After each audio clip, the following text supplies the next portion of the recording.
que estamos iniciando hoje é sobre o livro de Atos dos Apóstolos. E nós vamos ver vários aspectos que são importantes, e a importância do livro de Atos dos Apóstolos para nós hoje. Veremos também como o livro de Atos foi importante para a igreja do primeiro século e a importância do livro de Atos para nós, para a igreja dos nossos dias. Então, nós estamos iniciando, abordaremos os 28 capítulos do livro de Atos, então é importante que você não perca, para poder acompanhar a sequência desse estudo. Obviamente, hoje nós iremos lançar os fundamentos do livro de Atos dos Apóstolos. E isso é importante para que você possa compreender o restante do livro.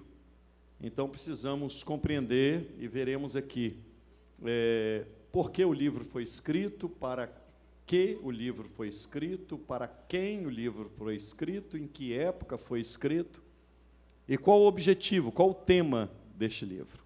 Amém? Então, nós vamos, a princípio, eu os convido a abrirem a palavra de Deus, livro de Atos dos Apóstolos, capítulo 1. Hoje, se Deus assim permitir, peço aos irmãos que mantenham suas Bíblias abertas para darmos continuidade à leitura. Diz assim a palavra de Deus: Escrevi o primeiro livro, ó Teófilo, relatando todas as coisas que Jesus começou a fazer e a ensinar, até o dia em que, depois de haver dado mandamentos, por intermédio do Espírito Santo, aos apóstolos que escolhera, foi elevado às alturas. A estes também, depois de ter padecido, se apresentou vivo com muitas provas incontestáveis, aparecendo-lhes durante 40 dias e falando das coisas concernentes ao reino de Deus. E comendo com eles, determinou-lhes que não se ausentassem de Jerusalém, mas que esperassem a promessa do Pai, a qual disse ele: de mim ouvistes. Porque João, na verdade, batizou com água, mas vós sereis batizados com o Espírito Santo, não muito depois destes dias. Até aí apenas, queridos.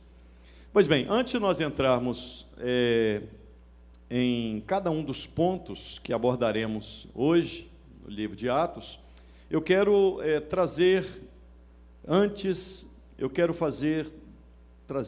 aos irmãos 10 pontos importantes que fazem parte da introdução para compreendermos a importância deste livro para nós nos dias em que vivemos. Primeiro aspecto e que você precisa compreender: o livro de Atos dos Apóstolos é o único livro do Novo Testamento que é um livro histórico. É um livro histórico. É um livro que traz a narrativa da história da igreja. Então, esse livro é um livro histórico, e esse livro, apesar de, no primeiro século ainda, e no segundo século também, alguns outros livros que tratavam da história da igreja apareceram. Todavia, o único livro considerado um livro inspirado pelo Espírito Santo é o livro de Atos dos Apóstolos, ok? Então, o primeiro aspecto é compreendermos que este livro é um livro que trata da história da igreja, o desenvolvimento da história da igreja. Segundo ponto é compreendermos que este livro, ele inicia, conforme Atos 1:8, ele inicia mostrando que a igreja deveria pregar em Jerusalém e até aos confins da terra. Então, geograficamente, essa é a abrangência do livro. E o livro realmente começa com Jesus dizendo à igreja: ficar em Jerusalém, até que do alto sejais revestidos de poder. E o livro encerra com o apóstolo Paulo em Roma, estando ele preso, mas pregando o evangelho, mostrando Roma como a capital do império. E, quer dizer, o livro partindo de Jerusalém geograficamente e se estendendo por todas as partes do mundo. Segundo ponto. Terceiro ponto é que este livro cobre um pequeno tempo da história, aproximados 30 anos. Alguns dizem de 29 a 32 anos é o período de história compreendido nos relatos deste livro.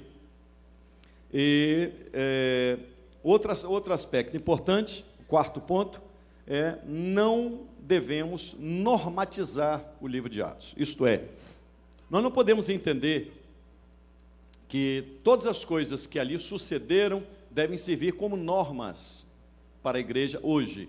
O livro de Atos, ele traz princípios. Por exemplo, hoje nós não temos mais apóstolos, porque a Bíblia diz que os apóstolos foram homens levantados por Deus exatamente para administrar um período de transição entre o Antigo Testamento e o Novo Testamento. Então Deus chamou esses homens, revestiu-lhes de poder, deu-lhes autoridade, deu-lhes mandamento, instruiu cada um deles para que houvesse então essa transição. Eu digo que não existem mais apóstolos, né, porque o critério para ser apóstolo é ter convivido com Jesus. Perceba uma coisa, que o apóstolo Paulo teve o seu apostolado contestado em alguns lugares, porque ele não conviveu com Jesus enquanto estava vivo. Então ele foi contestado em algumas igrejas, mas, todavia, entretanto, ele escreve dizendo: eu, como um aborto, eu tive um encontro com Jesus ressurreto no caminho de Damasco. Então, Paulo vai defender o apostolado dele, mas esse é um dos critérios, ter andado com Jesus, né? É um dos critérios para ser apóstolo. E aqui vai um parênteses. Hoje nós vemos muitos líderes religiosos trazendo para si este título, como se isso fosse alguma coisa. Há pessoas muito preocupadas com títulos, quando na verdade Deus não se preocupa com isso, e isso tem pouquíssimo ou nenhum valor. O que importa é a sua instrumentalidade e não o título que você carrega. Então isso fique bem claro. Para aqueles que acham que existem apóstolos, e porque o livro de Atos tinha apóstolos, então se tinha, nós temos que ter hoje também, é o argumento de alguns. Eu quero contrapor o argumento da seguinte maneira: o livro de Atos também diz que todo mundo vendia suas propriedades e distribuía com todos. Então você que crê que é um apóstolo, vende as suas propriedades e distribui para todo mundo, né? Já que precisa-se entender que o livro de Atos, portanto, não é normativo.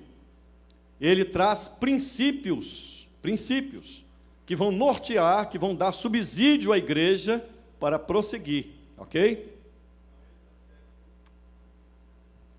Falei alguma coisa que vocês não gostaram? Não. Quinto tópico. Esta obra não tem um título. Não foi escrito como um título. Livro de Atos, escrito, o título é esse. Não, absolutamente. Este título foi dado pelos irmãos daquela época. E, na verdade, esse título não está muito bem colocado, porque este livro, ele menciona apenas 4 apóstolos. Então, o título não está bem colocado. Haja visto, o título é Atos dos Apóstolos. Então, deveria conter a narrativa dos 12 apóstolos e os atos dos 12 apóstolos, ok? Mas esse livro trata apenas, ele vai mencionar o apóstolo João, que poucas vezes ele se manifesta no livro. O livro vai falar também de Tiago, que logo é morto à espada. O livro fala também de Pedro, né? A primeira metade do livro, a ênfase, o personagem que mais aparece é Pedro, e a segunda metade do livro, quem mais aparece é o apóstolo Paulo. Os demais apóstolos, eles não aparecem neste livro. Portanto, algumas pessoas sugerem que o título ideal para esse livro não seria Atos dos Apóstolos, por esse motivo que apresentei, mas Atos do Espírito Santo, ou também Atos de Jesus ressurreto na vida da igreja, ok? Sexto tópico, A autoria do livro é atribuída a Lucas, o médico. Nós vamos ver isso. Isso porque o grego utilizado aqui, a pessoa que escreveu esse livro, ele se utiliza de um vocabulário grego refinado. E Lucas era um homem culto. Lucas era um homem culto. E eu vou mostrar outros aspectos importantes também. Por exemplo, passagens bíblicas que mostram que Lucas estava com Paulo. Colossenses capítulo 4, verso 14, 2 Timóteo capítulo 4, verso 11, Filemão, no versículo 24, mostrando que Lucas estava acompanhando Paulo nessas viagens missionárias. Da segunda metade do livro em diante, que trata mais especificamente da narrativa do ministério, do apostolado de Paulo, você vai ver que o autor deste livro, ele se utiliza da expressão nós. Nós. Por exemplo, quais textos? Ele se utiliza da expressão nós, em Atos 16:10, Atos 21:1 e Atos 27:1, mostrando que ele estava junto do apóstolo Paulo. Então ele usa a expressão nós para mostrar que ele estava presente também. Ok? É importante mencionarmos ainda que este livro foi escrito provavelmente entre o ano 59 e o ano 63 depois de Cristo. Este livro ele acaba, o livro de Atos, ele acaba abruptamente. Ele acaba com Paulo na prisão, encerrando os seus dias ali, pregando o evangelho, mas encerrando os seus dias. Você vai observar uma coisa, existe um tipo de teoria, que é uma teoria da teologia liberal, que diz que o livro de Atos foi escrito muito tempo depois. Só que, primeiro, essa teoria já caiu por terra há muito tempo, e isso não repercutiu, apesar de termos nos nossos dias os teólogos liberais que fazem de tudo para contrapor a palavra de Deus, para desviar os princípios bíblicos da verdade instruída pelo Senhor Jesus. Agora, se esse livro tivesse sido escrito bem distante, você percebe que este livro não relatou, por exemplo, o incêndio de Roma, no ano 64, e a perseguição aos cristãos. Esse livro também não relata, por exemplo, o martírio de Pedro, o martírio de Paulo, no ano 67. Esse livro também não relata com o cerco de Jerusalém, no ano 70 depois de Cristo, quando o general Tito cerca Jerusalém. Portanto, esse livro foi escrito pelo médico Lucas, que era companheiro do apóstolo Paulo nas viagens missionárias. O cânon Muratori, que data de 170 depois de Cristo, ele já incluía o livro de Atos como livro canônico. Um outro aspecto importante para nós entendermos é que, no ano 180 depois de Cristo, um dos pais da igreja, chamado Irineu, já atribuía a escrita do livro de Atos a Lucas. Também o historiador Eusébio, no ano 180, no ano 325 depois de Cristo, ele apresenta uma série de fontes que confirmam a autoria do livro ao médico Lucas. Amém? O aspecto sétimo. Lucas vai escrever para um homem chamado Teófilo. Nós vamos ver isso, ponto a ponto. Vamos ver quem é esse Teófilo. Entende-se que Teófilo era alguém da corte, alguém da nobreza, porque Lucas, quando escreve, ele diz ao excelentíssimo Teófilo. Então, Teófilo era provavelmente um homem da nobreza, convertido, e Lucas vai mostrar a Teófilo as provas irrefutáveis da ressurreição de Jesus e do progresso do Evangelho. O oitavo tópico é qual é o tema do livro de Atos? Tema do livro de Atos: narrar o progresso do Evangelho. Esse é o tema do livro de Atos: narrar o progresso do Evangelho. O nono aspecto, ainda antes de entrarmos no livro, propriamente dito, é o objetivo apologético, isto é, no primeiro século o cristianismo sofria várias investidas dos judeus que acusavam os cristãos de negarem a lei de Moisés, de falar mal da lei, de negar a circuncisão e também não viver o calendário sagrado da dieta religiosa. Então, havia um ataque, portanto, esse livro também ele tem um caráter apologético, né, de defesa do Evangelho. E um outro aspecto, o último, 10º, é que a teologia do livro de Atos está ligado à atividade de Deus na história da igreja. Isso é muito importante, preste atenção. A teologia do livro de Atos visa mostrar a atividade de Deus na história, de levar adiante a salvação prometida no Antigo Testamento. Você vai ver no livro de Atos a soberania de Deus. Soberania de Deus. Nós vamos acompanhar isso e a maneira como a história da redenção, ela está dentro da história secular do homem. Você vai ver a história da redenção evoluindo dentro da história secular. Pois bem, agora um último aspecto que eu quero, apenas para nós iniciarmos, é o seguinte. Nós vivemos um tempo em que muitas pessoas, elas estão aprisionadas por determinados conceitos religiosos, entre aspas, chamados de sobrenatural. Isso atrai muita gente. Se tem uma coisa que atrai as pessoas é o sobrenatural, abre aspas. Todo mundo gosta do sobrenatural. Um negócio mais que dá um arrepio, que dá um negócio, né? Essas coisas. Só que, como foi escrito o livro de Atos? Nós vamos ver. O livro de Atos foi escrito com Lucas pesquisando, ouvindo as pessoas que viveram com Jesus, buscando documentos e escritos daquela época e fazendo o seu relato. Agora, a pergunta que eu faço a vocês: o livro de Atos, portanto, foi escrito por alguém, um médico, um homem culto, que atuou como um historiador. E a pergunta que eu vos faço é: o livro de Atos é menos inspirado do que o livro do profeta Isaías? Sim ou não? Mas o livro de Isaías, Isaías chega no templo, vê o céu aberto, o Senhor assentado no trono, não é isso? Vê a glória de Deus. O livro de Atos dos Apóstolos é menos inspirado do que o livro do Apocalipse, quando João foi arrebatado ao céu e ouviu a voz dizendo que vê e ouve, escreve no livro. É menos inspirado, sim ou não? Não, queridos. Então precisamos compreender que Deus age da forma que Ele quer, quando quer. Amém?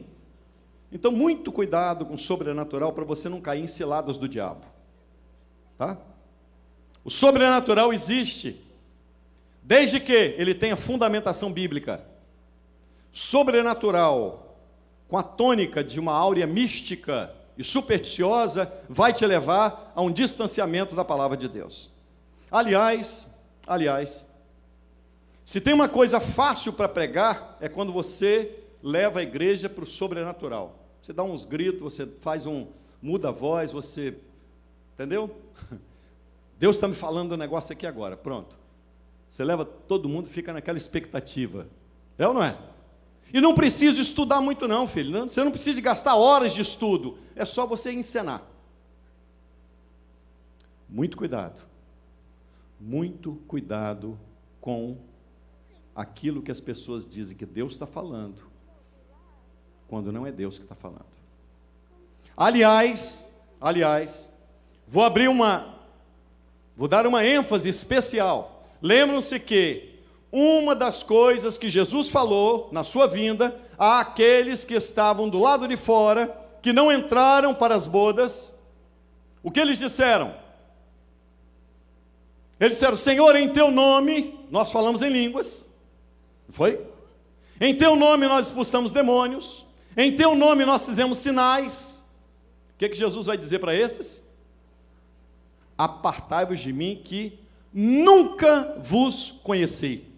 Isso é, tudo que vocês falaram não foi da minha parte. É sério ou não é, gente? Por isso, não abra mão da palavra de Deus. Não aceite ser levado por nenhum homem, por nenhuma oratória, por nenhum argumento que não tenha fundamentação bíblica. Porque daí surgem as heresias, daí surgem os domínios que determinados líderes exercem sobre os seus liderados.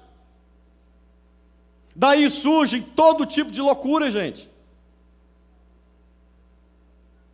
Quer ouvir Deus falar? A Bíblia é a voz de Deus. A Bíblia é a palavra de Deus. A Bíblia é a boca de Deus. A Bíblia é Deus falando conosco. A Bíblia é a revelação de Deus para os homens. Mas Deus pode falar conosco de outra maneira? Pode, porque Deus é soberano, não deve satisfação a ninguém. Agora, o cano está fechado, não tem novidades. Amém? Ou o cano está aberto? Cabe outras revelações aqui? Cabe. Se coubesse, o cano estaria aberto ainda, mas não está, está fechado. Amém? Pois bem, antes de cumprir o derramar do Espírito Santo, eu quero dizer a vocês, Lucas vai relatar 3 eventos preparatórios. Primeiro, do verso 1 ao verso 5, a promessa feita por Jesus. Do verso 6 ao verso 11, a ascensão de Jesus. E do verso 12 ao verso 26, a substituição de Judas Iscariotes, né, porquanto ele exercia o ministério e era necessário substituí-lo. Pois bem, vamos então, abrindo agora o texto e versículo a versículo. Acompanha comigo. Escrevi o primeiro livro, ó Teófilo. Olha como Lucas começa escrevendo o livro de Atos. Escrevi o primeiro livro. Então, o livro de Atos é o segundo livro escrito por Lucas. Ok? Então, o livro de Atos faz parte de uma coleção de 2 livros. É o segundo. Lucas está dizendo, escrevi o primeiro livro, ó Teófilo, que é o Evangelho escrito por Lucas, relatando todas as coisas que Jesus começou a fazer e ensinar.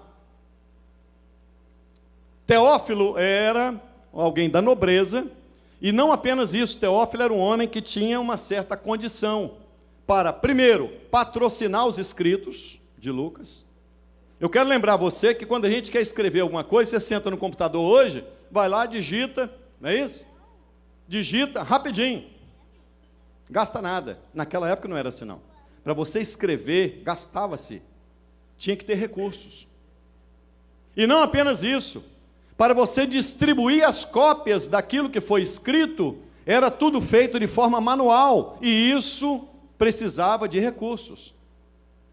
Então, Lucas vai escrever a este Teófilo, que ele chama de excelentíssimo, vamos ver logo abaixo, que era um homem da nobreza, um novo convertido, e o texto diz assim, escrevi o primeiro livro, referindo-se ao Evangelho escrito por Lucas, ó Teófilo, relatando o quê? O que Lucas relata no primeiro livro?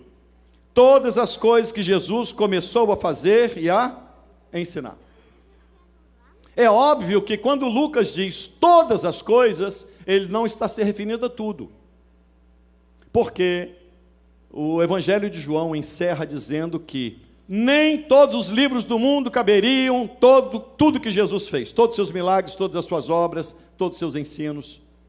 Então, o que Lucas faz ele vai pinçar aquilo que é importante acerca do Evangelho, do reino de Deus, e ele vai então relatar o Evangelho de Lucas.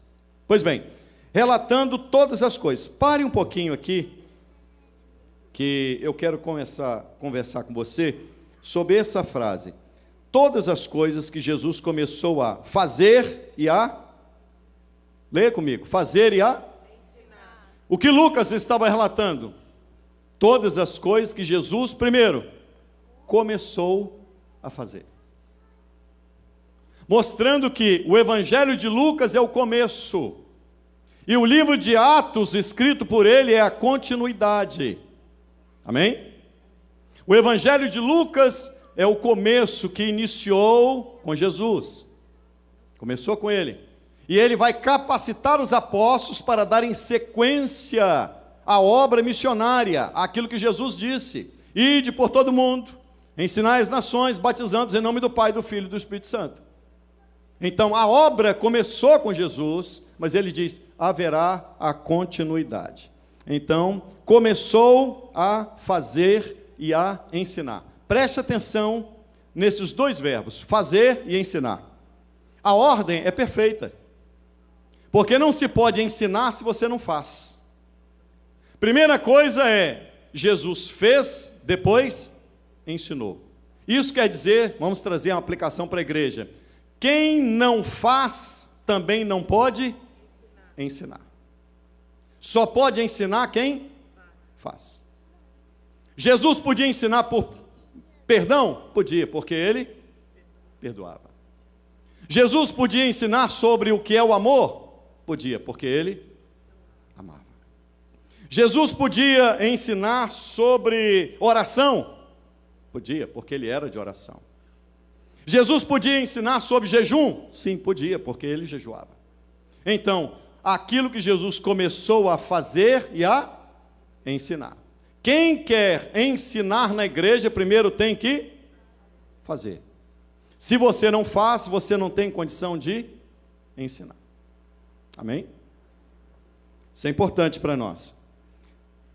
Porque o ensinar precisa de ter autoridade. Para ter autoridade, você tem que ter feito. Você só tem autoridade para ministrar quando você faz. Se você não faz, você está apenas pregando uma teoria, e teoria não tem autoridade. O que tem autoridade é, fiz e preguei o que eu fiz. Pois bem, vamos à frente. Até o dia em que, depois de haver dado mandamentos por intermédio do Espírito Santo aos apóstolos, foi elevado às alturas. Então, primeira coisa, Lucas inicia dizendo que ele escreveu o que Jesus fez e ensinou no primeiro livro, até o dia em que Jesus foi recebido nos céus. Então ele vai mostrar que o livro de Lucas, o Evangelho de Lucas, é um relato, é uma narrativa da história de Jesus, daquilo que ele fez, daquilo que ele ensinou, até a sua morte e ressurreição. Ali encerra o Evangelho de Lucas. O que Lucas quer mostrar no livro de Atos? Que o livro de Atos é uma continuidade daquilo que ele escreveu no Evangelho. O livro de Atos é uma continuidade. No Evangelho, Jesus fazendo, Jesus ensinando. E o livro de Atos, os apóstolos fazendo, os apóstolos ensinando. Porque agora eles vão estar revestidos de poder para fazer e para ensinar. Agora, acompanhe esse detalhe. Até o dia em que... Verso 2, acompanha. Depois de haver dado mandamentos, olha bem o que Jesus fez. Ele havia ressuscitado. Ele apareceu por um período de quantos dias? Quem se lembra? Após a ressurreição, Jesus apareceu um período de 40 dias aos seus apóstolos. E após ressurreto, diz a palavra de Deus, que aquele tempo foi um tempo necessário para quê? Depois de haver dado mandamentos, então, nesse período após a sua ressurreição, o que Jesus fez? Apareceu aos discípulos para lhes dar mandamentos, para lhes instruir, para lhes dar ordens. Como a igreja vai funcionar? Então, aquele período foi um período em que Jesus lhes deu mandamentos, isto é, ordens, determinações, instruções para o funcionamento da igreja. Agora, de que maneira Jesus dá os mandamentos? Olha que coisa linda. Olha o que Lucas escreve. Lhes deu mandamentos por intermédio de quem? Do Espírito Santo. Mas por que Lucas escreve isso? Para mostrar que Jesus é o Messias. Porque o Messias está profetizado em Isaías 11, verso 1 e 2, que o Espírito Santo repousava sobre ele. Isaías 61, 1, que o Espírito Santo estava sobre o Messias. Os profetas, eles disseram no reinado messiânico que o Espírito Santo seria derramado sobre o povo de Deus, Isaías 4, 4.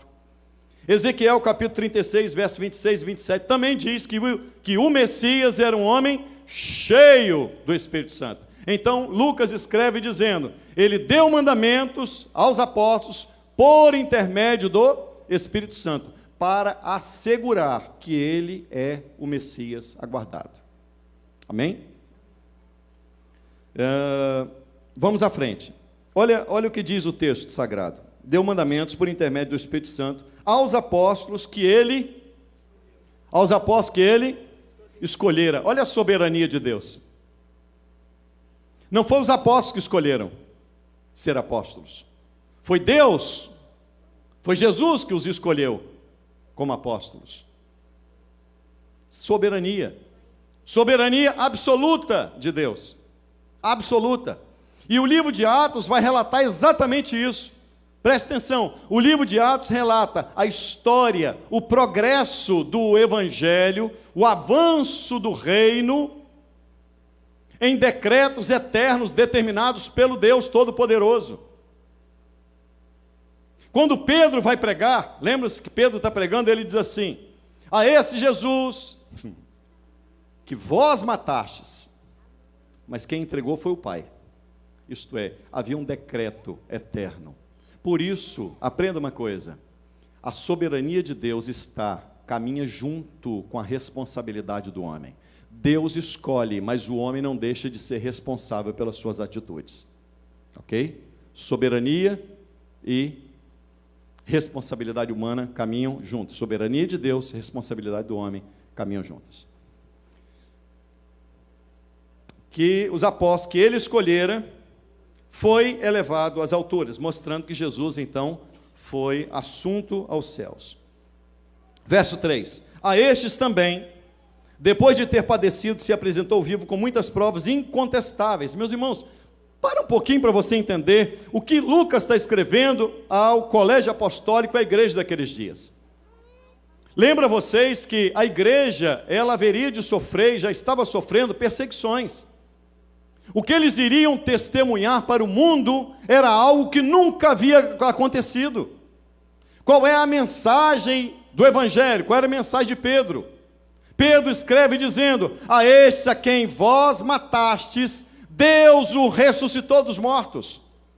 A grande mensagem do Evangelho é a ressurreição. Isto é, aquele que morreu pelo nosso pecado, ressuscitou para a nossa justificação. Agora você imagina, há 2000 anos atrás, um grupo de pessoas simples, saindo pelo mundo para pregar uma coisa: o Messias veio, morreu pelo nosso pecado, mas ele ressuscitou o terceiro dia. Aquela mensagem era uma mensagem totalmente fora, dentro da realidade que nós entendemos do que é viver aqui. Viver aqui para nós é nasceu e morreu. A história do homem se resume a isso: nascimento e morte. Apenas isso. A mensagem do colégio apostólico, e era por isso que Lucas vai dizer que ele trouxe provas incontestáveis, porque os discípulos seriam perseguidos, enfrentariam cruzes, enfrentariam as arenas, seriam cerrados ao meio. Eles precisavam de estar convictos que aquela mensagem era verdadeira e que eles morreriam por aquela verdade. Jesus ressuscitou dentre os mortos. Essa é a grande mensagem do Evangelho. Por isso, Lucas narra no capítulo 24 que Jesus comeu com eles. Jesus não era um fantasma. Jesus em corpo ressurreto comeu com eles.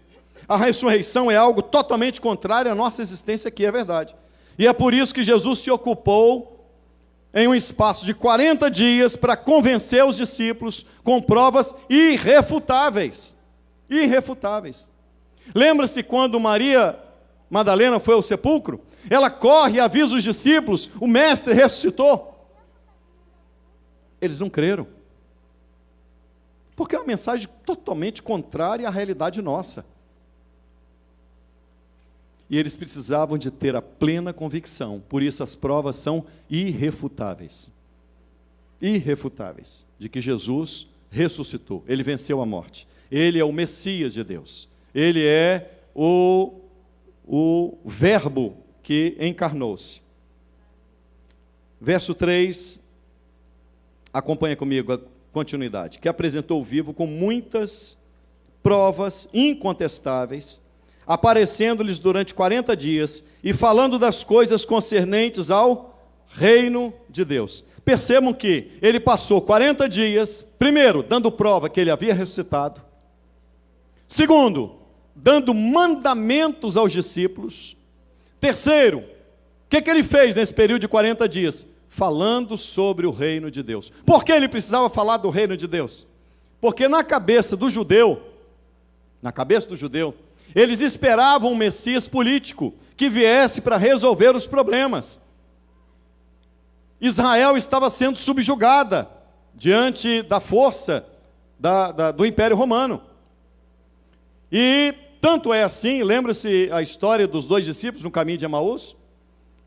Eles vão dizer, quando Jesus se apresenta a eles, eles ainda não conheciam que era Jesus, ressurreto. E eles disseram, você é peregrino aqui, você não sabe o que aconteceu? Mataram Jesus Nazareno, nós achávamos que ele viria para restituir o reino de Israel, mas nada aconteceu, porque dentro da concepção teológica do judeu, eles esperavam um Messias que viesse para guerrear contra Roma, para tirar Roma dali e para colocar Israel como centro do mundo, governando o mundo. E aí, é nesse momento, que Jesus vai explicar a eles que, primeiro, a sua primeira vinda foi para morrer pelo pecado do homem. E a sua segunda vinda, aí sim, ele virá com poder e grande glória com seus anjos e estabelecerá o seu reino na sua plenitude. Ok? Então, o que Jesus fez nesse período? Confirmou que ele é o Messias, porque ele ressuscitou. Segunda coisa, deu mandamentos. Terceira coisa, falou-lhes acerca do reino de Deus, isto é, tirar da cabeça da pessoa determinados conceitos leva tempo. É ou não é? Quanto tempo demorou para você virar a chave? Está virando ainda. Né? É ou não é, gente? O negócio não é fácil não, você entende uma coisa, você tirar aquilo da cabeça da pessoa, não é brincadeira. Eu digo que, por exemplo, Deus tirou Israel do Egito, numa noite. Mas Deus demorou 40 anos para tirar o Egito de dentro de Israel. Em uma noite só ele tirou Israel do Egito, pronto, saiu.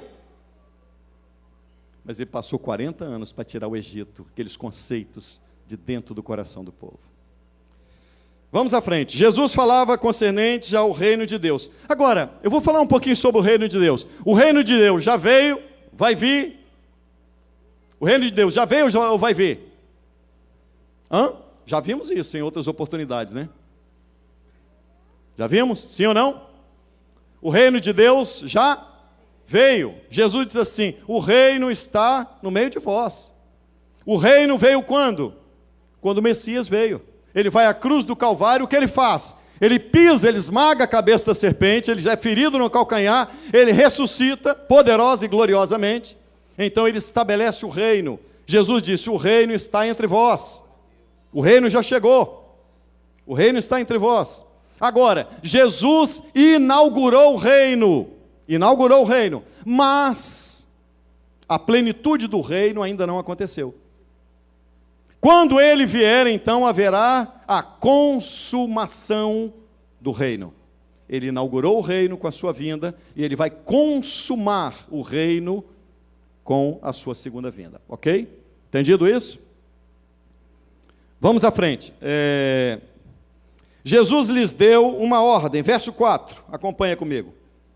E comendo com eles, determinou-lhes que não se ausentassem de Jerusalém, mas que esperasse a promessa do Pai. Eles deveriam ficar em Jerusalém, porque o início de tudo seria Jerusalém. O início de tudo seria Jerusalém. E alguns até acham que o cenáculo em que os apóstolos estavam reunidos em Jerusalém era a casa da mãe de João Marcos. Alguns entendem ser assim. Isso pouco importa para nós. O que importa é que eles tinham recebido de Jesus uma missão, que é pregar o evangelho por todo o mundo. Agora, olha bem o que Jesus está dizendo. Ficar em Jerusalém e esperem a promessa do Pai, a qual disse ele, de mim ouvistes. Por que ele fala a promessa do Pai? Porque todos os profetas do Antigo Testamento falaram do derramado do Espírito Santo. É a promessa do Pai. Que os discípulos ouviram de Jesus em seu ministério terreno, reiterando a promessa do Pai, que o Espírito Santo seria derramado. Então, agora, vou abrir um parênteses aqui, gente. Deixa eu ver que horas. Está acabando a hora. No Antigo Testamento, os crentes tinham o Espírito Santo, sim ou não? Sim ou não? Tinha ou não tinha, gente?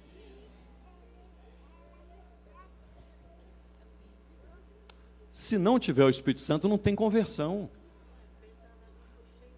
Então esse negócio de dizer que no Antigo Testamento eles foram salvos pelas obras, onde é que está isso escrito? Ninguém foi salvo pelas obras, nunca ninguém foi salvo pelas obras. Nunca. Pelas obras da lei, nenhuma carne será justificada diante de Deus, nunca. Então no Antigo Testamento havia a operação do Espírito Santo? Claro que havia. Se não houvesse a operação do Espírito Santo, não haveria crente, não haveria servo de Deus, não haveria regeneração, não haveria transformação.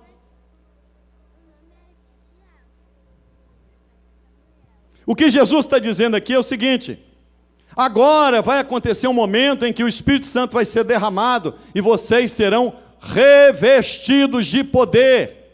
Vai ser diferente. Agora é revestimento de poder. Revestimento de poder.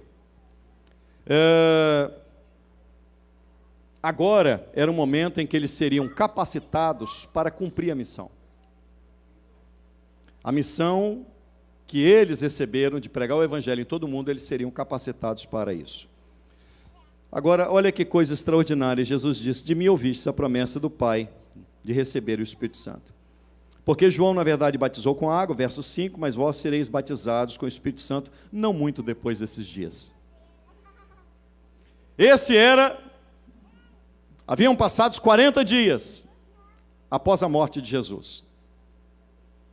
E Jesus vira-se para eles e diz: não muito depois desse dia, vocês serão batizados com o Espírito Santo. Sabe o que me chama a atenção? É que Jesus não disse assim: daqui a 10 dias vocês vão ser batizados. Jesus não disse a data. Ele disse: não muito depois desses dias, vocês serão batizados. Mas não disse a data. Isso de forma proposital. Já imaginou se todo mundo soubesse as datas? Como é que ia ser? Você folgava, né? Aí naquela data você corria e acertava tudo. Jesus disse assim: não muito depois desses dias, isto é, permaneça em oração do mesmo jeito que vocês estão esses 40 dias. Amém, irmãos? Verso 6. Então os que estavam reunidos lhes perguntaram: Senhor, será este o tempo em que restaures o reino a Israel? Percebam que Jesus está falando do derramado do Espírito Santo, do batismo com o Espírito Santo, e aqui o original é dunamis, daí vem a palavra dinamite, que é poder. Então, batismo com o Espírito Santo é revestimento de uma dinamite, é revestido de um poder de Deus, revestido do poder do Todo-Poderoso. Agora, acompanhe aqui para você ver, para você ter uma ideia. Os que estavam reunidos perguntaram: é nesse tempo que o Senhor vai restaurar o reino de Israel? Você percebe nesse texto, sabe o quê? Que a cabeça deles ainda estava lá na restauração do reino. Que eles queriam Jesus, um Messias político, para restaurar o reino de Israel. Eles ainda não tinham compreendido muito bem. Jesus falou do derramado do Espírito, e eles falaram da restauração do reino. Fazendo uma conexão entre uma coisa e outra. Aí, qual foi a resposta dada por Jesus? Olha que resposta extraordinária. Não vos compete conhecer os tempos ou as épocas que o Pai reservou pela sua exclusiva autoridade. Sabe o que Jesus disse para eles? Não cabe a vocês saber o tempo. Vocês estão querendo saber o tempo? Não tem determinadas denominações que até hoje fazem as contas para ver quando Jesus vai voltar? Não tem isso? Tem uma que subiu 2 ou 3 vezes o monte, vestiu de branco, estendeu a mão para o céu e Jesus não veio. E ainda tem o nome de advento do Messias. Ninguém sabe o dia nem a hora, foi o que Jesus disse. Ninguém sabe o dia nem a hora.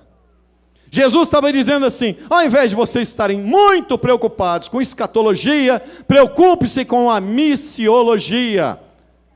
Ao invés de você querer saber data, preocupe-se em cumprir a missão que eu lhes dei. Ide por todo mundo, pregai o Evangelho a toda criatura.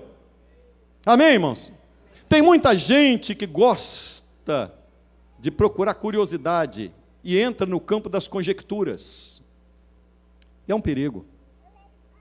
É um perigo. Não devemos ter ouvidos onde a Bíblia não tem, onde a Bíblia não tem voz. Se a Bíblia não fala, para por ali. Mas aí daí por diante, Deus não falou porque não é para você saber.